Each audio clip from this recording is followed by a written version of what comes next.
Good evening, everybody. Welcome to another episode, another show of Mondays with Maishi. This is Moshe Norman out of Lakewood, New Jersey. Tonight is June 16th, 2025. Here in New Jersey, we are all anxiously sort of following the news as the U.S. is sort of on the brink of possibly joining the war in the Middle East. And now we're starting to hear that maybe China is on the brink. So this is like a nice sort of landmark for those of you who are going to be watching this maybe in 5 years or 10 years and know the end of the story. But we're certainly on the brink and praying and worrying and just waiting to see what happens. So, on the one hand, we've heard of some stories of families who've been separated because the parents are in Israel, went to Israel for a wedding or an event or vacation and left their children at home and are now stuck there. So we have separated families um, and things like that. So it's sort of almost apropos, if I use my imagination, it's kind of apropos to be joined tonight by a world-renowned expert on parental estrangement and alienation, Dr. Joshua Coleman from San Francisco. That's in California, for those of you who don't know. So he's way more awake than many of us. He's 3 hours behind. And Dr. Coleman is an author of a number of books. I think it's maybe 4 or 5 books, and a great contributor to many, many newspapers, magazines, etc. Very passionate about this topic and very sought after on this topic. The latest book is the book right behind him called The Rules of Engagement, Why Adult Children, I'm sorry, Rules of Estrangement. Told you it's late here.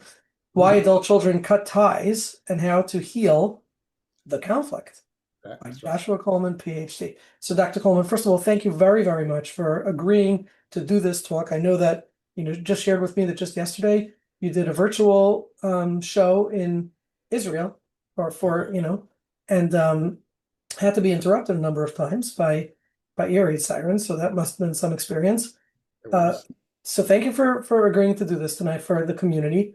And tell us a little bit about yourself, your history, how you ended up sort of specializing in the world of parent-child conflict. Yeah, well, first of all, thank you, Moshe, for having me on your show. Yeah, my interest in this are both personal and professional. On the personal side, I got into it because I was married and divorced in my 20s and have a 43-year-old daughter from that marriage who I'm very close to. But there was a period of time in her early 20s where she had cut off contact with me for several years, largely owing to my second marriage, which is my current marriage of some 38 years almost, and my having children in that marriage, and her in many ways feeling kind of displaced and experiencing a lot of the stress and strain that kids often feel in blended families. And so when she went to talk with me about it in early 20s, I was kind of defensive and wanted to prove her wrong and remind her of all the good times we had and what a good parent I was. And for some weird reason, that didn't seem to persuade her. So she just got more and more distant until she was completely cut off. And at the time, there was really nothing written to advise me. So it wasn't until I learned to just stop explaining, stop complaining, stop criticizing, stop defending, and to just empathize with her and take responsibility and try to find, why she was feeling upset and empathize with that things began to turn around Yeah. and then we eventually reconciled. So because of that, I thought, well, there's nothing written on this, so I should write a book on it. So I did that in 2007. I wrote When Parents Hurt. As a result of that, I got a wide following of parents here and in other countries. As a result of that, I started doing a webinar series, which I've been doing for the past 15 years, every Tuesday night. I've got one going tomorrow night, which you can learn about through my website. A free Q&A for parents every other Monday, because I just got so many questions that I couldn't answer.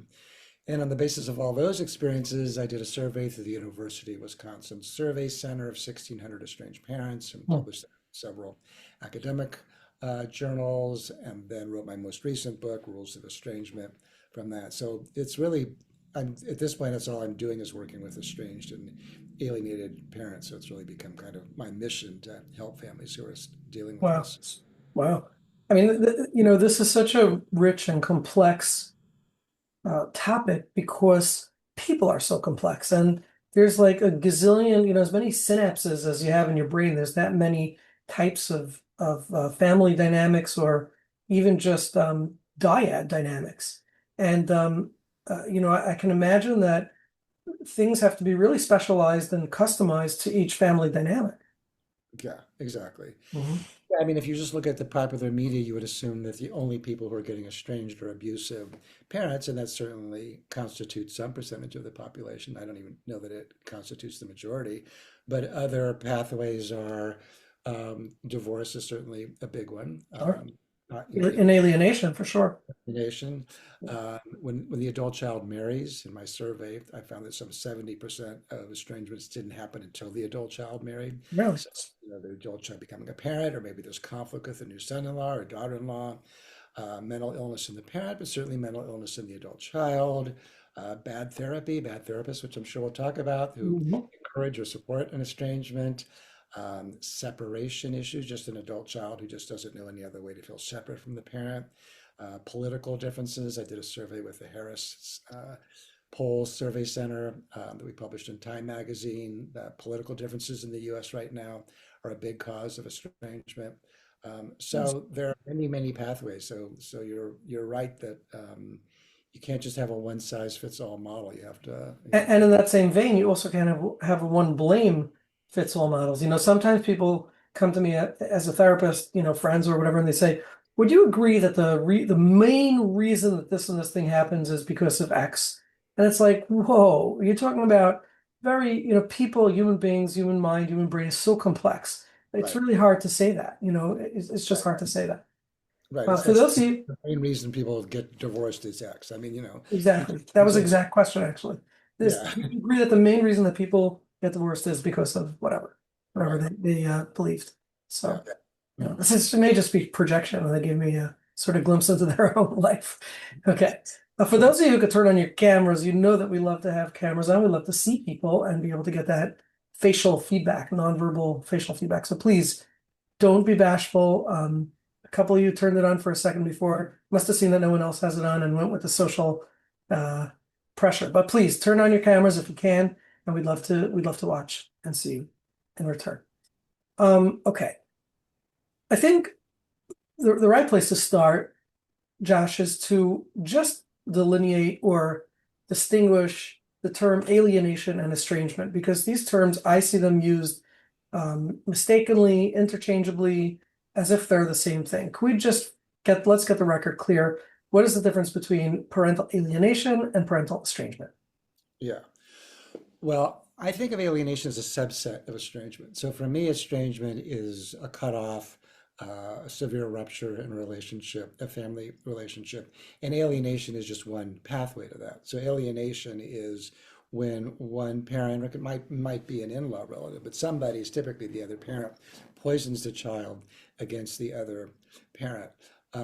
One of my complaints about the people who specialize in parental alienation is they say, well, that's alienation. Estrangement as if it's justifiable. And I just think it's a problematic distinction Hmm. because because there's a lot of estrangements that, the general population and sociologists and psychologists don't make that kind of a distinction that estrangement is justifiable estrangement. So I think it's a really problematic distinction. And that's why I say alienation is a subset of estrangement, with estrangement being the overall, many pathways to estrangement, of which alienation is just one. Hmm.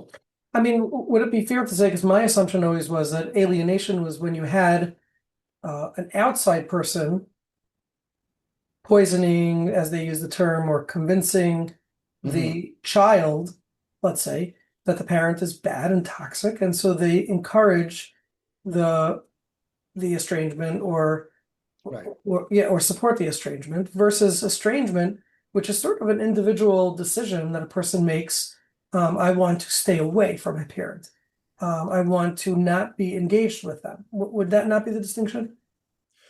Well, there are many forms of alienation if we use that one. I mean, typically when people talk about alienation, they're talking about parental alienation, when one parent poisons a child against the other parent. But that might happen with a spouse, with what I call the cult of one. So if somebody marries somebody who's troubled, they may alienate the adult child and say, choose them or me. You can't have both. So I don't think that spousal alienation is the only pathway.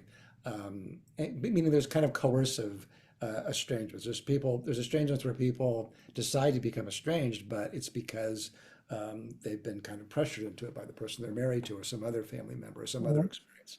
So, mhm. Okay. Okay. I wanted to just speak to the participants for a moment, and I may have to make this announcement again a bit later. The topic of parental estrangement and alienation is typically a very, very charged topic.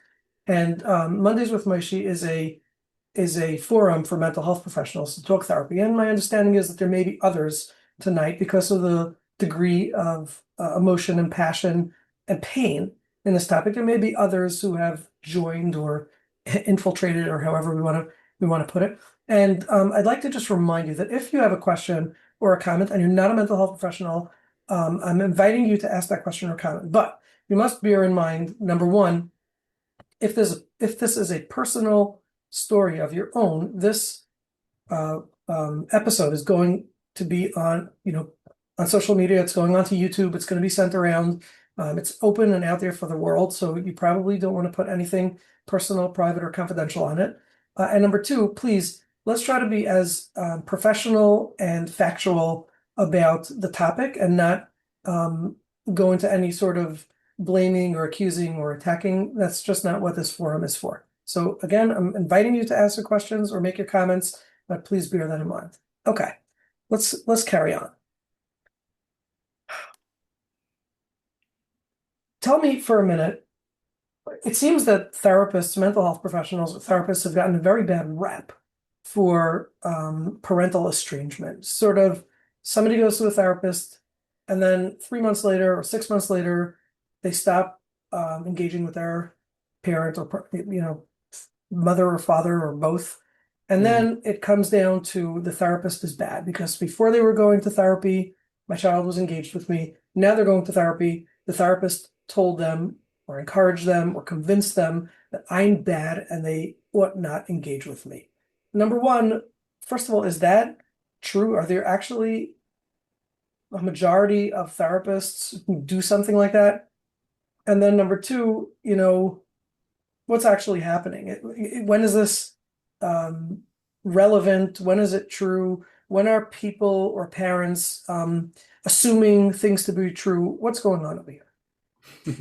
Well, I don't think it's the majority of therapists, but I do think that a significant number of therapists and also social media influencers on Instagram and TikTok are kind of an infection in terms of labeling and mislabeling certain kinds of behaviors that I would consider to be fairly normal forms of family conflict as pathological or evidence of a borderline personality disorder, a narcissistic personality disorder. And I think there are a lot of, there's a lot of therapy mills out there. And so there's a lot of untrained young therapists coming to the world of therapy that aren't particularly cautious. And, an estrangement can feel like a very empowering act. I mean, it isn't my position that one should never estrange. I think that there are justifiable estrangements. Um, but but many therapists have become what the sociologist Alison Pugh calls detachment brokers, meaning that we help people to not feel the same feelings of obligation and duty and respect and honor that prior generations did feel a certain kind of obligation to have. And I think to really understand that, we have to do it 10,000 feet up and look at the way that family life has really changed in the past half century. That the kind of moral structures that animated family lives for the past for really millennia, honor thy mother and thy father, respect thy elders, families forever, has been given way, including in the Orthodox Jewish community, to this much more identitarian self-esteem, protecting my mental health, my personal happiness, my personal growth. So that today, relationships are purely constituted on the basis of whether or not the relationship, including with a parent, is in fulfillment of that person's happiness and identity and goals. And if it's not, not only can that parent be cut off, but they should be cut off. So I think therapists, we become kind of like the new rabbis in many ways in terms of helping people decide who to keep in our lives, who to take out of our lives, who's crossing a boundary, who's not. And I don't think that it's the majority of reasons people become estranged, but I do think that therapy is a significant contributor to Mhm. estrangement. To just estrangements with parents who are in fact workable. So yeah. Okay. Okay. So let's break for a second. I want to share some of my experiences, in terms of how I typically approach clients.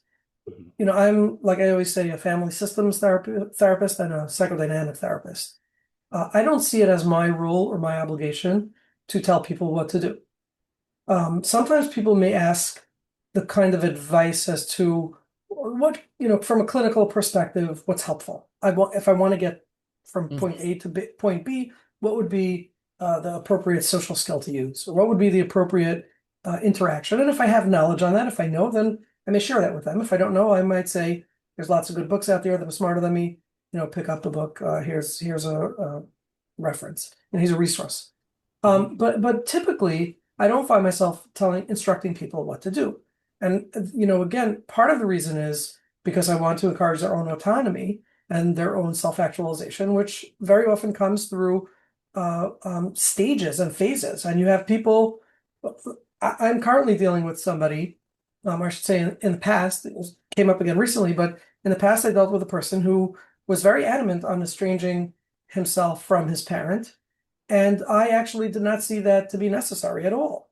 But Mhm. at the same time, what I recognized was that at the stage that this person is in order for them to recapture or perhaps capture for the very first time their sense of identity, their sense of self, they need to push away just like a teenager would. They need to push back and push away against their parent, figure stuff out, and then hopefully, my hope was that they'll be able to come around, develop the boundaries that are necessary to navigate that relationship properly. Now, Mhm. I also think that the parent wasn't overstepping boundaries in such a terrible way. But if you look at the dynamic between parent and child, for the child who had a very hard time saying, could you please stop, or could you please leave my house? It's very late. For that particular child, again, a child who had better self-esteem or was more balanced might say to the parent at this point, okay, it's time to leave. This child is saying, my parent doesn't know when it's time to leave, and they have to know when it's time to leave, and so I'm separating myself from my parent. So who's right and who's wrong? It's dynamic. And Right. so my general approach is to sort of allow people to find themselves and not meddle into what they think they have to do and the stage that they're at in order to get there. Again, I would think that that would be the balanced way of providing psychotherapy. What are your thoughts? Well, I agree with you, and I like your approach. And I think you're raising an important point that our role as therapists, I mean, I think that parents who are being estranged sort of see us as kind of, the puppet masters, and we're kind of like, directing our clients. And I see my role more as a consultant to my client, where I help them kind of think through the outcomes of their decisions. And so if I'm thinking that I want to discourage them from doing something that I think is not in their best interest, I'll really want them to know what those things are that I think are potentially, negatively will impact them. But Mhm. ultimately, it's their decision. But I think you're raising another point, which I think is important, and that is that even if we as therapists think that the parent doesn't deserve to be estranged, so what they're doing isn't so terrible as sort of Mhm. within normal limits, the adult child may still need to do it, just develop their own strength, their own autonomy, and their own separation. And you're right, they might pathologize kind of normal parenting behaviors. They may even label them as a narcissist or a gaslighter or whatever Mhm. they cross Mhm. through, because it helps them with their guilt. And that's sort of It helps them contextualize, right, in their own mind. Like, if my parent is bad, then I'm not so bad. Right. right, exactly. Yeah, it helps them. Right, right. But when the parents hear, "Oh, my kid's in therapy, and now they're estranged, and this therapist is directing them in that way," the therapist may know that the adult child is being overly reactive because they're just not developmentally yet at a place where they can be with the parent and maintain their own sense of identity and the like. Yes. And I would say the same thing, the inverse is that you often have children who are, let's call it, enmeshed with their parents, who Mhm. ought to separate more and create better boundaries, but can't Right, for whatever reason. And those people sort of should develop the capacity, I don't know, to fully estrange necessarily, unless the parent really is toxic and hurting the child, but at least to be able to set boundaries and separate. right, And they refuse to do so. And again, as the therapist, we sometimes we'll instruct or, like you said, consult with people and say, this is what it would look like with that particular child that I was discussing before, I've gone through, well, this is how you'd be able to respond to your parent, and this is how it might be helpful to set that boundary, but when they're not ready, it just goes right over their head. Right. So this can go both ways technically. No, I completely agree. Yeah, there are Mhm. people who, if they didn't feel so anxious or so guilty or so worried about the parent, they wouldn't be so available and so responsive. And so in those situations, part of our work is to help them understand why they feel so much guilt and anxiety and over responsibility towards the parent. Okay. So how can we set the record straight? What is it that well let's change it. Let's ask the question as follows. What is it that therapists should be doing? What is our role in the way you see it when it comes to children who come in? Again, let's talk about adult children who are coming in who are either contemplating estrangement or not yet contemplating estrangement. Where do we come in over here so that we could sort of set the record to the parents out there who are hurting, who've been estranged by their children or alienated by their children? What should they expect that the therapist ought to be doing? I mean, I think a good therapist is a consultant to their individual client, but they also have the well-being of the extended family in the back of their mind. So even if you and I agree that somebody um, should cut off the parent because they're whatever, for whatever reason, we both agree that, that's still a cataclysmic event in that family system. I mean, today, when an adult child cuts off a parent, typically, they cut off access to the grandchildren. Now, my experience, that's less common in the Orthodox Jewish community, but it still happens a lot. And then siblings will line up, some with the parent, some with the estranging adult child. So I think as therapists, it's our obligation and duty to think kind of 5 steps down the road in terms of thinking about what the implications are. But the family who isn't in the room, they're not our client. So our primary and initial obligation is to our client to help them think about what their goals are, what they need to work on. Are they working on being more assertive, separating, individuating, or becoming more or less enmeshed, or letting their parents know the ways that they hurt them and learning how to set limits, etc. So, so, so it's twofold. One is it's helping the person who's sitting in front of us, but I don't think that we have to be so dedicated to that task that we can't think also how it's going to impact the other family. So, for example, somebody's telling me, "Oh, my parents are toxic; they're so impossible. I need to estrange them." I'll say, "Well, tell me what you've actually done to try to reconcile, because that'll give me some indication of how far they are psychologically in their own personal development." And Mhm. also, maybe it would be helpful for me to talk to you. I mean, if I think that they actually don't really want to estrange, but they see Right. no other option, I'll say, "Well, how about if I talk to your parents? Or how about if we do a family session? Or what if I refer you guys to a family therapist?" And that's what I call doing due diligence. Similarly, if I'm working with the parent, I'll reach out to the adult child. So I think that that is partly incumbent on us as therapists to have the big picture in mind. Okay. How common is it for someone who's cut themselves off from their parents to eventually, let's say after a number of years of therapy and healing, to eventually reconsider or reach out and begin some kind of reconciliation or mending process? Is that common, or once they cut off, they cut off? No, I mean, statistically, something like 80% of kids eventually reconcile with mom, and close to 70% do with dad. So, yes, so statistically, they tend to be more temporary. I mean, some young adults, or not even necessarily young, but some adults go in and out of estrangement. That's also not uncommon. But in general, it tends to be more temporary than permanent. Okay.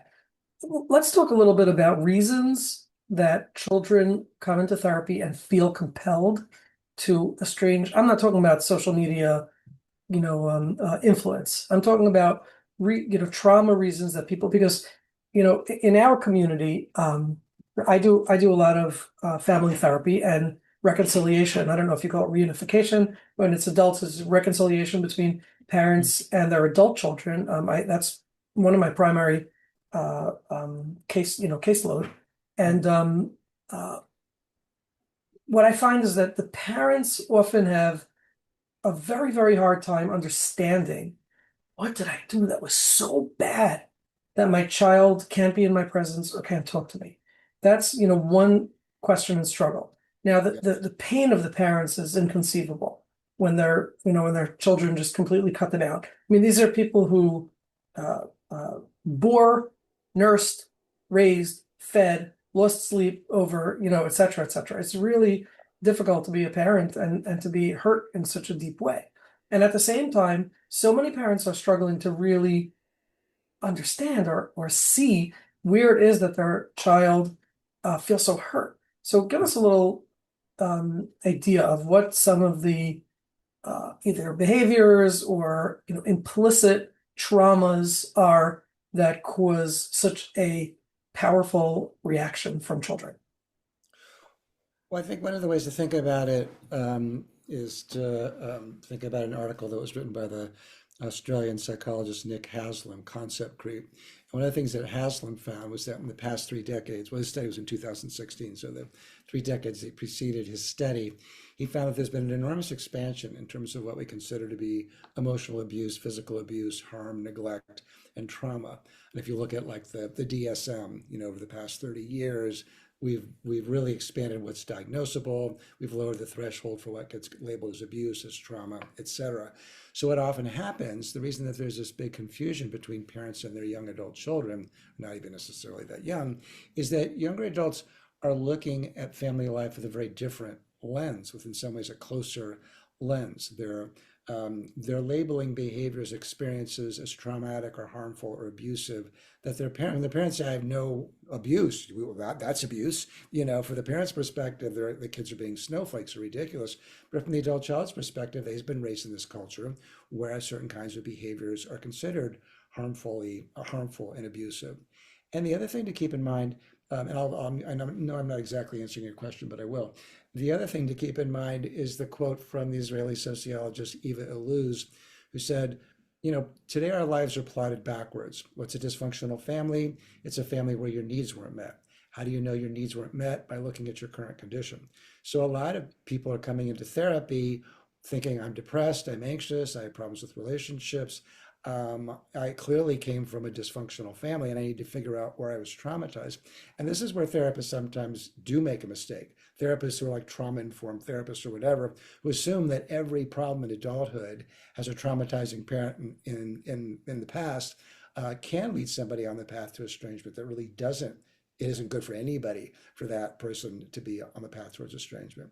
Now, in terms of things, oh, good. Did you want to But say no, I was something? just going to say, psychoanalysis sort of promotes that. That's not a Mm, new thing. I mean, this is the way therapy has been practiced for the past 150 years.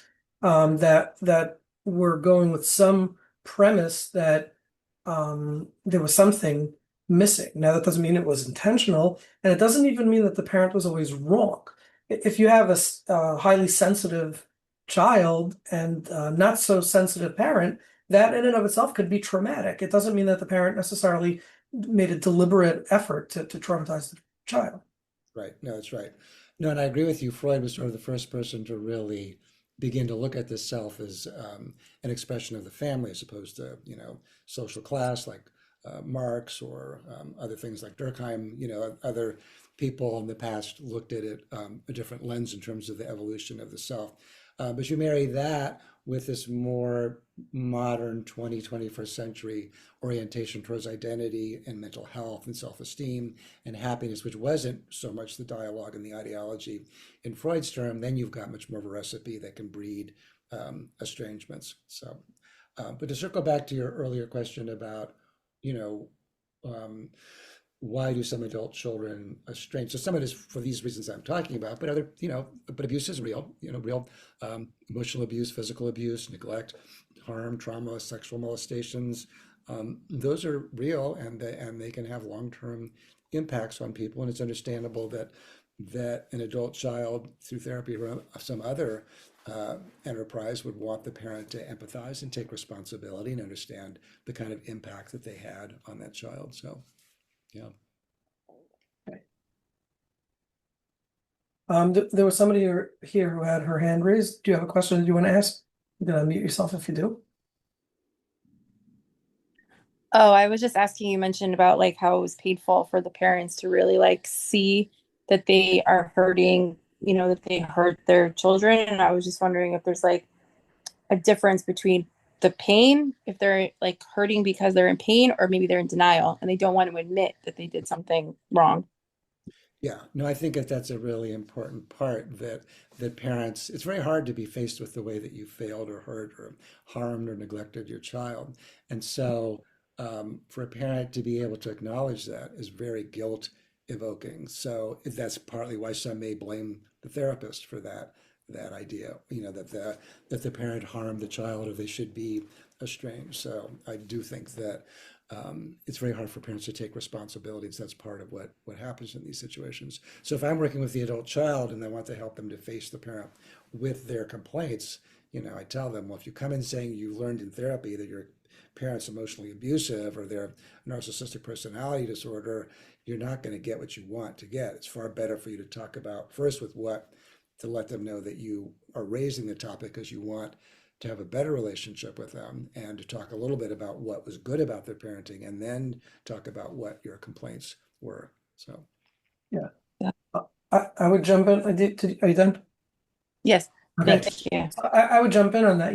Again, in my experience in treating estranged or reconciling parent-child relationships, which we'll talk about a little bit more, some of these ideas, but I've noticed, two prominent patterns in the reconciliation, um, let's call it contract, okay, or, therapy process. And there are mhm, those parents who are able to set aside or put aside their own feelings right, and recognize that irrespective of what their intentions were, irrespective of what their actual behaviors were, whether they were right or wrong, they're able to put that aside and say, I can see that you are hurting, and I feel really badly that I hurt you. And I'm okay, inviting you to share with me how we can do this differently and how we can do it better. perfect, And I'm able to facilitate a dialogue. Those are the most successful cases. Um, uh, then there's other parents who won't even get to the start line because they'll say parents shouldn't be apologizing towards children. It's child responsibility. And so they won't even get, past first base in the session. But then you right, have the parents who come in with the intention, or at least, alleging that they have the intention of making things better. But then they spend the duration of the time justifying themselves and explaining themselves. Now, I like to try to distinguish between it's okay for you to explain why you did something maybe, yeah, if you want to understand the context, I did love you and I do love you. And the reason I neglected you was because I was so overwhelmed myself or struggling or so depressed myself. That's why I did it. Doesn't mhm, make me right, wrong. It's not the point, but this is why. But we can't dwell on that. If the parent is there to get the child's empathy or sympathy, then we're never going to have a successful reconciliation. Do you find that to be the case? 100%. And I think you've laid that out perfectly that there can't be any explaining, any defending. It's really, because the adult child has the power to walk. And often, if they're going to be coming into reconciliation therapy, they're probably less motivated than the parent is. Because for the adult child, there's all kinds of upside to being estranged, whereas for the parent, there's no upside. So, what I tell parents is you have to find the kernel of truth, if not the bushel of truth. And if I'm preparing the parent for reconciliation therapy, I tell them in advance, this is not marriage therapy where you're going to get to go in and have an equal claim to how the session's going to go or what a request for your boundaries to be met or for your child to empathize with Mhm. you and how hurt you are. It's more like you've been divorced and your spouse is willing to give you another chance, but it's going to be on their terms. So it's all about the parent being able to empathize with the child and take responsibility Mhm. and hear what they're saying. So I 100% agree with you. And that doesn't, again, it doesn't have to mean that the parent necessarily did something wrong or terrible, Exactly. nor does it have to mean that the parent believes that they did something terrible. So you may have Agree. you could feel badly that your child experienced pain through some of the things that you did or didn't do, whether or Right. not they were good or bad, whether or not they were right or wrong. We all Right. discipline our kids, or they'd be monsters, right? Now our kids may come back in 15 years and say, I didn't like that you disciplined me. Well, it's still the right thing, but we could still apologize and say, I feel badly that you were hurt from it. And that's where they're at, kind of some parents are having a hard time. Well, I think it's important for parents to understand the concept of separate realities, that you can be a parent and look to objectively like they're doing a great job, and your kid could still feel like you missed something really important about them that they really needed or wanted you to feel or to see. Yeah, I think Shulin had his. Yeah, let's grab Shulin. In this topic of apologies, is there ever a time that a parent should not apologize? I'm thinking of the example of an alienating parent. So the one that was alienated may have a lot of made up stories. So how should they handle that if there's Yeah. things that are not that are exaggerated, and should they apologize for things that they know aren't necessarily things the child observed or was really done to them? Or is that even, I don't know, Yeah, yeah, no, good question. considering the reality might help. I don't know. No, the reality won't help them because if they're brainwashed, they're brainwashed and they're not going to be very open to reality. So you're not going to be able to persuade them, A, that they were alienated, or B, that they're wrong. I think the only thing that works is for the parent to try to find a way to acknowledge the child's reality and accept the possibility that the child is right. So let's say the example, the child says, well, you were always so critical of me growing up. I mean, the parent knows they weren't always critical of them. They also know that the alienating parent has alleged that about the parent. They can't just say, "Oh, where'd you get that from your dad?" They'd have to say something like, "Oh, I wasn't aware that you experienced it in that way. I'm really sorry to hear that. Would tell me more about what kind of memories that you had about that." Not to defend themselves and not to prove the child wrong, but to show empathy. So much of this kind of work is about the music. It's not about the lyrics. It's how the parent shows up as a credible, loving, caring, compassionate person who's able and willing to take responsibility. So that's far more important than getting the facts right, because the kid's not going to be able, once they're alienated, they're alienated. They're brainwashed. You can't get somebody who's brainwashed on the right path with facts. It has to be through your relationship with them. I mean, there's And probably some truth to that, but Was to that? the accusations, and in a small percentage, there probably is some truth to the accusations. But you Absolutely can right. always, every parent is critical sometimes.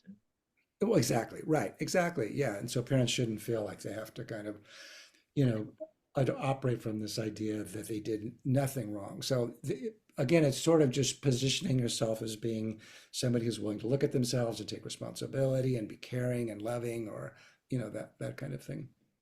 and part of the reconciliation process is precisely the way that the parent shows up in the room, like you said, listening to the music and not the lyrics.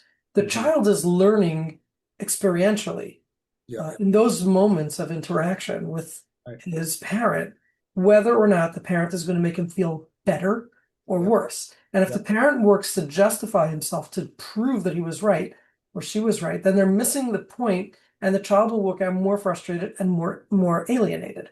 So yeah, if the parent wants a successful reconciliation process, they're going to need to learn to listen to the music and not to the lyrics. yeah. And I just think it's important, I think a lot of the problems that parents have is that they haven't really understood the sea change that's happened in family relationships where younger children, younger adults want a relationship that's much more psychological, much more egalitarian, much more sensitive to communication, much more communicative, and emphasizing around the communication. It's not the old days of honor thy mother and thy father and duty and responsibility. That ship has kind of sailed. I mean, parents can't just hit the kids over the head with that and expect them to come to the table. The But only thing that's going to be Josh, compelling. in all fairness, Yeah, good. there's many. I feel like you're simplifying it. Oversimplifying it maybe.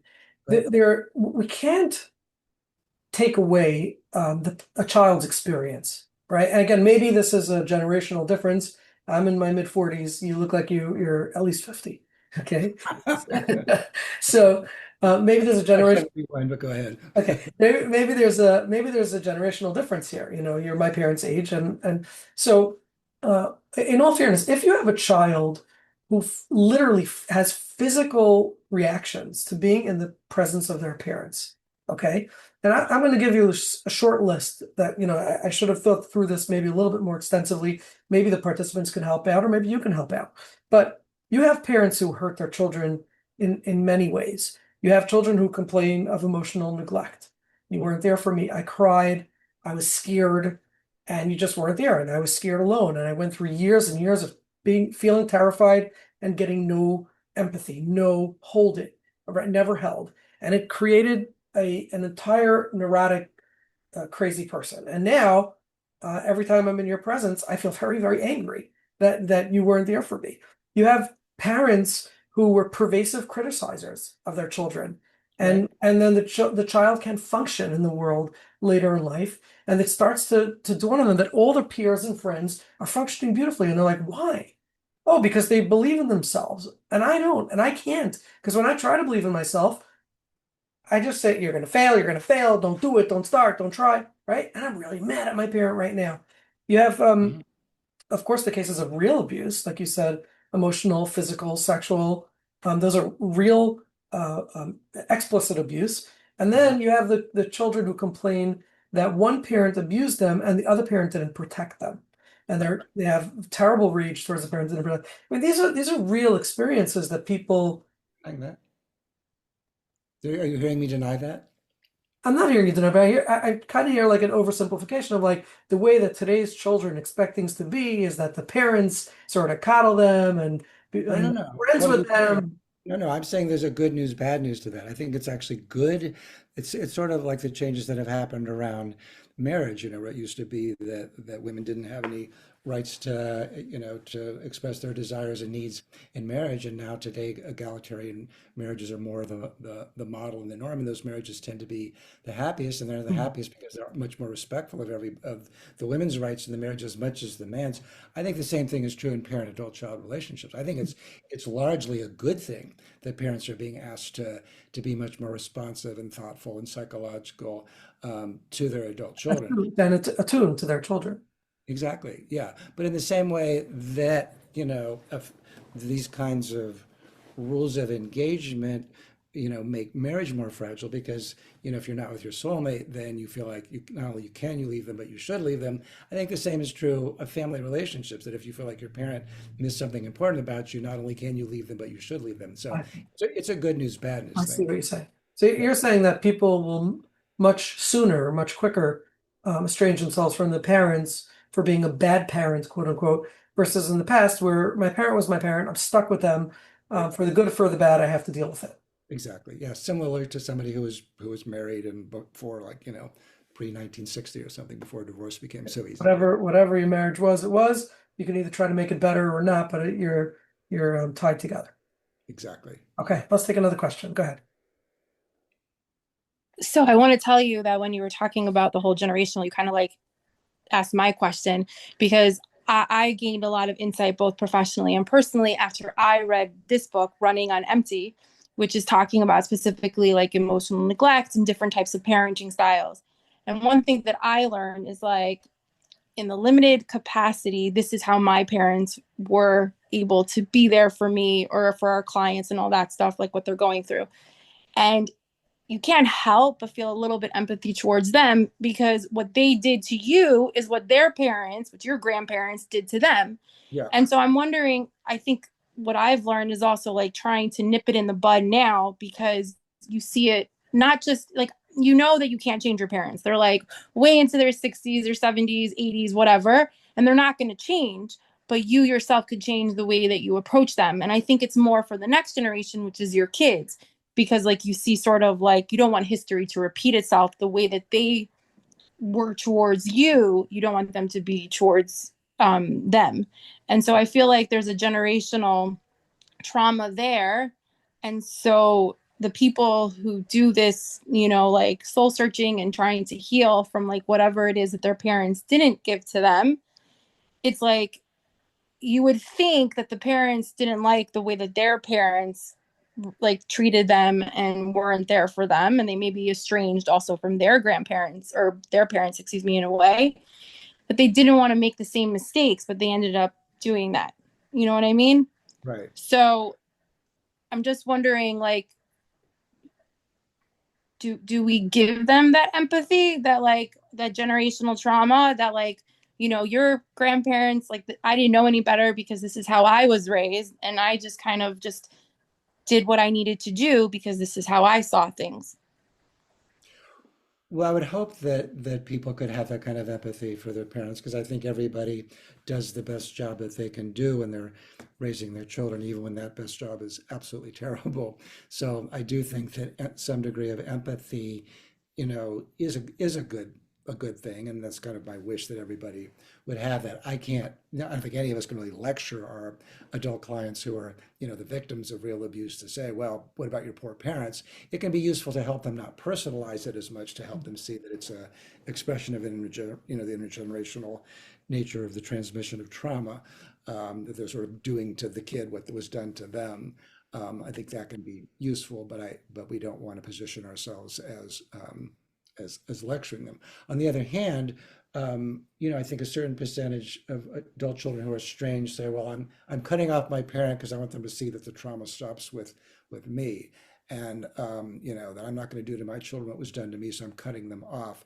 And I always feel like, well, you're not really ending trauma. You're actually traumatizing your parents. So you don't really get to say that you're ending the cycle of trauma, because if you're cutting off your parents, and particularly if you're denying them access to their grandchildren, you're actually continuing the traumatic experiences.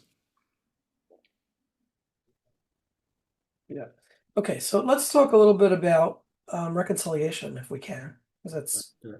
probably more important than anything, right? The reconciliation process. So we're bringing in two parties, let's say, who are very complicated right now. They're in a very complicated dynamic. Okay, it's contentious and it's fragile. There's a lot of questions. Why did you feel compelled to break off from me? Why can't we work things out? On the other hand, why did you hurt me so badly? Hmm. Right? Tell us a little bit about the process of reconciliation. How does it work? What are some of the smart things? What are some of the do's and don'ts in the therapy process? Sure. Well, I think it's incumbent on the parent to take the lead, for the reasons that I've talked about earlier. That I always encourage parents to write a letter of amends if they're currently estranged, where they find the kernel, if not the bushel, of truth in the child's complaints. If they actually don't know, and some don't. I just saw that question came up. What if they don't know? I encourage them to write a letter that says something like, um, I'm writing to see if this is if they're not yet in therapy together. But that the position is, I'm writing to see if there's some way to open up the dialogue with you. I know you wouldn't have cut off contact unless you felt like it was the healthiest thing for you to do. That said, I don't completely understand and would like to. It's clear that I have significant blind spots as a parent and as a person, that I don't understand it, but I'm wondering if you'd be able to write me or tell me more about your thoughts or feelings or memories, so that I can. If there are things you'd like me to work on in my own therapy or to work on together, I would welcome that opportunity. Now, if and the goal is just to kind of like, tell me, I want to know, and I want to learn how to take responsibility and hear you out. If it's in the session, then it's really about the parent being open to the child's narrative and their feelings and their memories, and not arguing with them, and really learning how to be more empathic and to take responsibility and that kind of thing. And those are the most important aspects, I find. Okay. How do we explain to parents who, let's say, I've observed parents who are kind of doing it wrong in the therapy, which means the child is saying, hear me, listen to me, understand me, and the parent is getting triggered, is getting upset, um, and then they're complaining that the child is not getting, doing better with them, or not receptive to them. And in times past, I've tried to uh, I guess bring out or highlight or show, look what's happening in this dynamic right now. And sometimes it just, usually it's with a parent who's very narcissistically wounded, who needs a lot of their own TLC and care, and just can't, it's like child to child. Are there ways that we can get through to those parents? Because I'd love to see, like I went into this field for the sake of making peace between people. That was my mission and goal in going into this field. Not to work with psychosis, not to necessarily work with individual mental health, although it's grown on me, but to reconcile, to make peace between people. And sometimes you see something that's just so obvious that I'm thinking, if I were the child, I also would want to run away from this. It's Sure. too intense, it's too painful, it's too hurtful. How do we sort of highlight or hold a mirror up to the parent to give them that experience of what the child is going through. Well, not every parent's ready to do reconciliation therapy, so it's incumbent on us if we're going to work with a family to kind of put the parent through their paces before we bring the child into the room, and kind of let them know what it's going to be like. I mean, I tell parents, look, the whole goal and purpose of the therapy is for you to do a deeper dive and take more responsibility and become more empathic to why your child needs to estrange you. So if I see you saying or doing things that are going to be contrary to that, do I have your permission to face you with that, to challenge you with that? And they always say yes, but that doesn't mean they Yeah, like it. They always do, right, exactly. right? Yeah. And then I maybe will do some role playing, and I'll see, so so what if your kid says, "Oh, you emotionally abused me." My therapist says you're a narcissist. How are you going to respond to that? And we kind of role play it and work on it. And sometimes parents look more ready to get in the mix than they are, and then they come into the session and they do that. And then I just, then I'll They want to push. rehash old stories and how it was the others or their ex-spouse's fault, uh, or it wasn't their fault. It was really you were the one who said, and then they ruin the whole momentum. Exactly. And I'll just say what you're doing right now is actually going to convince your child that it's not yet safe to reconcile with you. They're going to hear what you're saying. I understand it's very hard, to hear the ways that your child feels like you hurt them or neglected them or failed them. It's hard. And I'll say that to the estranged adult child as well. I mean, then they're not estranged at that point if they're in the room, but I'll say, it's really hard for any parent to hear this, but then I'll turn back to the parent and say, I think she just wants to hear you say that you care and you're sorry and you take responsibility and you can recognize that you don't have to agree that it happened exactly the way that it did. It's just more that you have to be able to find the kernel of truth, if not the bushel of truth. And if her feelings are this strong, there's got to be some truth to it. So let me help you to find a way to express that and deal with that. Mhm. So that's great. I love that. And then I guess I wonder from there moving forward and sustaining the relationship, how is it sustained with a healthy uh, Mhm. dynamic, how do we sustain a healthy dynamic if we demonstrated something to them that enables them to like have that epiphany or that aha moment? Okay, I see what you're saying. My child is hurt. Maybe I didn't do anything. Maybe it wasn't deliberate, but they were hurt. They're sensitive or whatever it is. How do they sustain that so that the child keeps feeling safe in their presence? Yeah. Well, they might need to do the family therapy for a while so they really can practice these things. They also might all need individual therapy, but I also give them, not necessarily written, probably would be helpful too, but have them go through. Okay, so when this happens, how are you going to respond? Here's what would be a good way to respond. Here's what would be a bad way to respond. How committed are each of you to abiding by these principles? If you stop therapy and it starts to go south, then I want you all to get back into therapy right away. If not with me, then with somebody else, because these dynamics get more entrenched if they're left Mhm. alone too long. So I think all those things can be really helpful. Yeah. I do want to say I've done this work, quite a bit, and it's really, first of all, it's extremely rewarding work to Mhm. see I agree. a mother and a child reconcile after 10 years of not talking or 6 years of, it's beautiful, beautiful. I've seen, Nothing better. those Yeah, are the beautiful tears that we see in I therapy. agree. And Yeah, I also want to say that it's really hardly possible unless you have two motivated parties.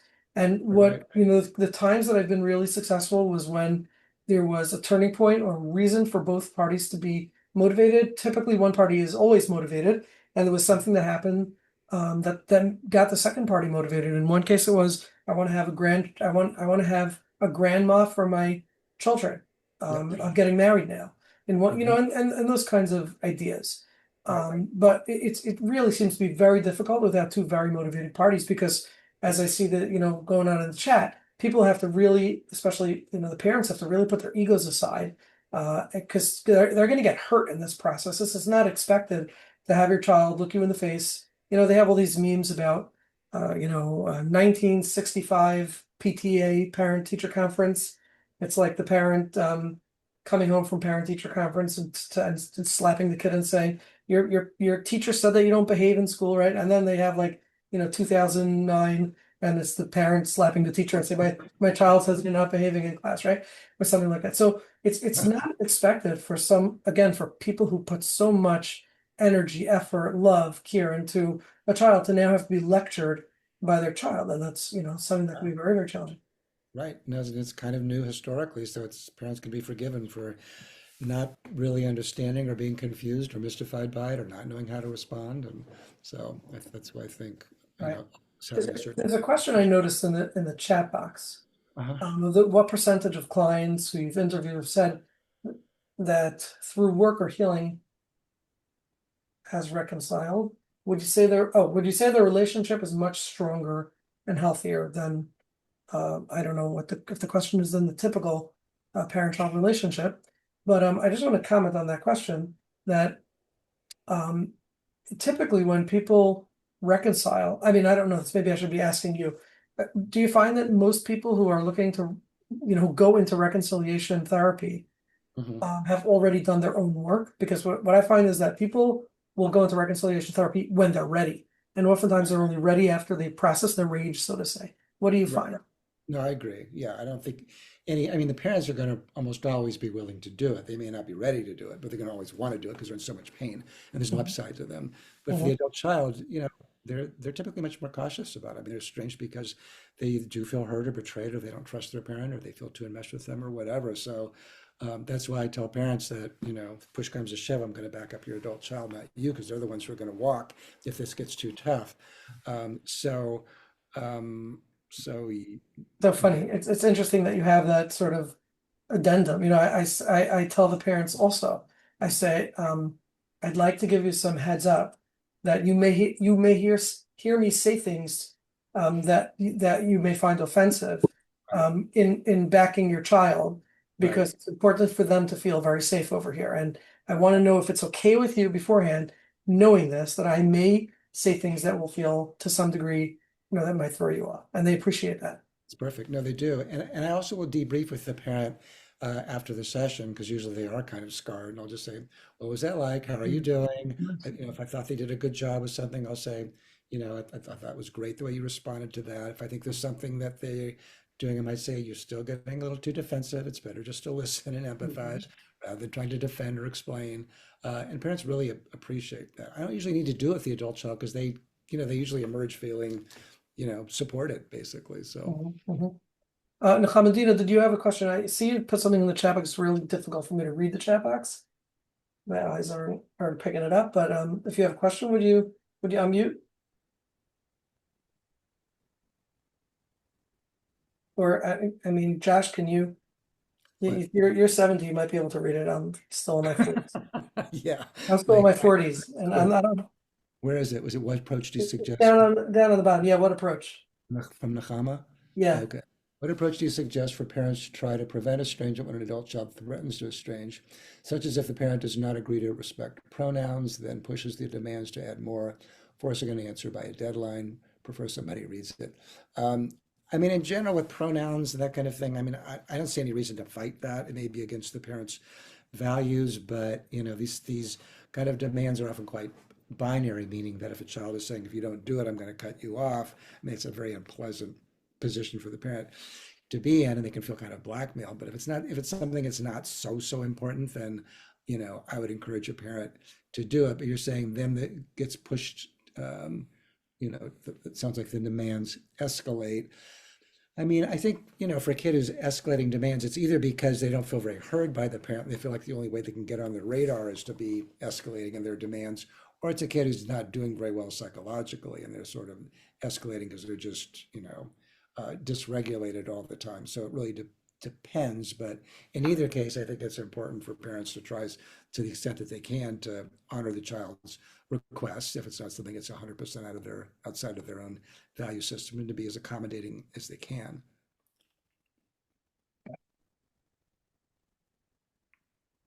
You know, it sounds like there is some room for certain kinds of therapists to encourage estrangement when there's a toxic relationship. How this is a delicate question because it hovers on or it straddles, perception of the client versus the value of doing the right or wrong thing. So, let's suppose that a scenario is presented, that scenario is clearly the kind of scenario that it would be helpful or healthy for a child to become estranged from the parent. But how do we uh, ensure that the client's perception of what's happening is actually true enough or real enough to warrant that they estrange? So you have a person who comes in who tells you a story. We as therapists know that a story is seen through the lenses and the view of the storyteller, right? It's very, very perceptual and very subjective. And a person comes in and tells you all these kinds of things about their parent, which may be subjectively true, but not necessarily objectively true. So how would a therapist determine that, okay, it's time to estrange? I mean, obviously some cases are obvious. I'm not assuming that people are lying, but some cases may not be so clear cut. And if we go with the narrative, we might actually mistakenly encourage estrangement. Well, I think it goes back to what you were saying earlier in the hour about how we have to think about what the person's sort of working on at this point in their lives. Are they working on? Sometimes people have to exaggerate a claim to justify what they want or feel like they need to do. So let's say it's just somebody on the more benign level who grew up with parents who, were sort of too caretaking, and so the child grew up feeling very enmeshed, but also never really got to spread their wings and feel Mhm. independent and feel kind of capable on their own. So they need to separate from the parent, but they also, because they're kind of a nice kid, don't know how to do that without feeling like they're being tremendously guilty and selfish. So they have to devalue the parent as a way to not feel like they're doing something mean and selfish. So they take maybe a normal memory, but they inflate it into something really, Mhm. really Mhm. abusive. So you're right, we don't always know. So we have to just think about big picture. What is this person working on, and what do we think is really in their best interest? If we think, because sometimes estrangement is just conflict avoidance. The person doesn't really want to do the work that they have to do. And I'm not above telling somebody that, but I'm also not above telling somebody who I think, is working on being more independent or flexing their muscles or developing their muscles, who's considering it, to not necessarily encourage them to estrange, but to understand it because it's something that I see that they need to practice doing in order to develop the strength to actually have a more developed, mature relationship with the parent. Mm. Nice. Okay. Is there anybody else who has any questions or comments? Go ahead. You on the iPhone. Yeah. And if anybody else has any questions or comments, please raise your hand now using the React tab on the bottom of the screen because we only have a few minutes left and I want to grab it. Go ahead. Can I ask two questions, or do you want me to ask just one and then wait till everybody asks? Well, let's see if anybody else raises their hand. Okay, fine. Um, what if you're dealing with multitude of people in the same family that are is trying to, like, they say that they're estranging from their parents for whatever reason? Do you have more evidence of accountability when clearly the same patterns have applied to other siblings in certain ways that they can't really deny that these things have happened when other siblings have said pretty much similar things? Sure. Yeah. I think the consensus is, if like all four siblings are saying that mom or dad, you did this, then it certainly makes for a much more compelling case than if only one child did it and the all other rest of the siblings said their parents never did that. You still have to empathize with the kid who's saying that the parents did do that, but it does make for a more compelling case if all the siblings are saying that. And what was your second question? Unless Oh, thank you. And my second question is what Moshe was saying, that like usually when two people are motivated to really reconcile and talk to each other, what is when one person, maybe it's the parent, maybe it's the child, it's not ready, how do you go about that with with the feelings of empathy and also maybe a little bit of grief with the relationship? Like, when do you circle back to trying again, or when do you know to try again to try to see if there's another time where you can try it again? Yeah, it depends on who's it's most typical that the parent is wanting to reconcile, and the adult child has to be sort of coaxed to the corner. But I'm working increasingly with adult children whose parents are the ones that are more ambivalent about therapy or, even reconciling. So it really it's a matter of kind of seeing where people are and how motivated they are. And sometimes it's helping the person who's highly motivated grieve the fact that the other person who's not very motivated to accept that fact that they're maybe not going to be able to bring them either to the table or bring to the table far enough where they can change in a way that's strong enough to help that person feel cared about or loved or seen or that kind of thing. So And I it's all think situational when you circle back and, try again or kind of talk to the child and be like, are you like, do you feel like you're ready? Or is there anything, just to make them feel safe? right. I mean, with parents, if it's a parent who's tried everything and the adult child, is just not responding at all, I typically tell parents just to not do anything for a year. Give the adult child the space that they're saying they want and need, and then circle back after a year and see. Or if I'm still working with the parent, maybe if I think it'd be better coming from me, maybe I'll reach out to the adult child, particularly if I've established some kind of a rapport or relationship with them from earlier outreach. Because sometimes adult children won't talk to the parent, but they will talk to me.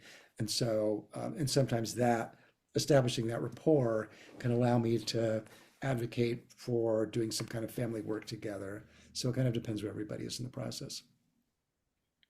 Thank you. Yep. I want to share just a quick story that I was just reminded of as we're talking. A great turning point. I had an adult questions or comments before we.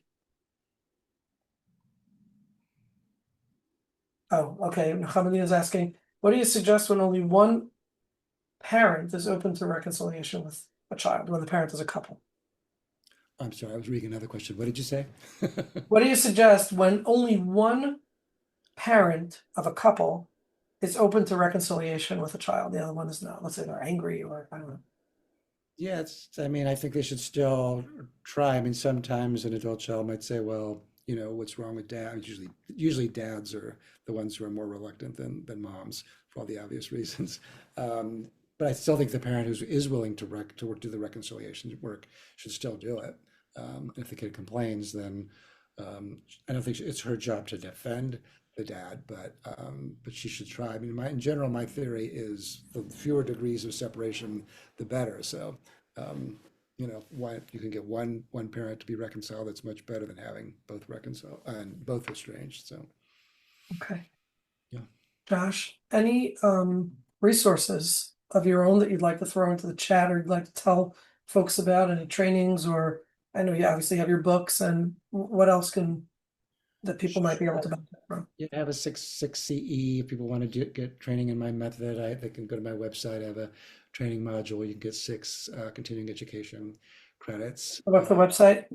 www dot www.drjoshuacoleman.com. It's drjoshuacoleman.com. My book behind me is my more recent one, so that certainly speaks to it. I do webinars for parents, but therapists often find them helpful. I do a free Q&A every other Monday for clients. So if you have clients who are struggling with this, So drjoshuacoleman.com is really the place to find all of yeah, this information. and everything. Yeah, Amazing. And I have a Substack now called Okay. Family Photos, which you can join. Yeah. Thank you. Thank you very much for this. This is wonderful.